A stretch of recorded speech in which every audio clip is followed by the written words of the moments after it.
Les conséquences de la tempête Filomena sont encore visibles dans la campagne madrilène, plus de 2 semaines après son passage. Certains animaux meurent encore à cause des températures glaciales, d'autres parce que les agriculteurs n'ont pas pu les nourrir à cause de la neige.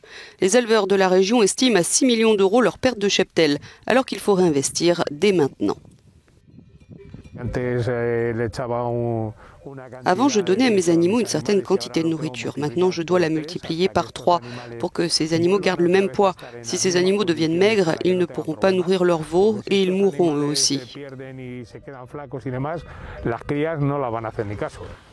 La plupart des cultures de plein air dans les zones rurales ont été détruites par la tempête et quasi 100% des serres ont aussi été endommagées. Le propriétaire de cette ferme affirme que les réparations de ces serres lui coûteront minimum 100 000 euros, sans parler des pertes à venir. Il n'y a pas que ce qui a déjà été détruit. La saison avançant, on aura plus de pertes.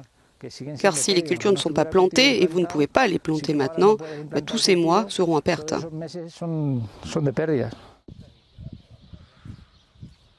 Les agriculteurs et les éleveurs de bétail se plaignent de la lenteur et des obstacles bureaucratiques du gouvernement régional pour obtenir des aides.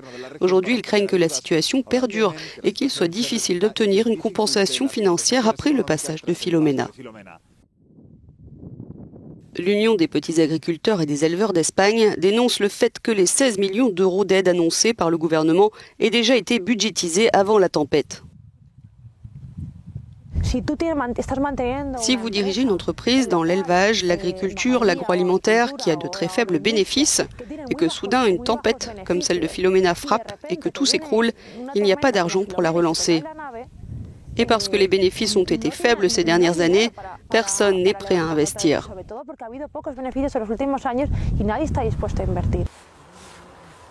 Les autorités régionales estiment les pertes totales du secteur agricole à 46 millions d'euros et ont demandé au gouvernement central de Madrid de les soutenir davantage.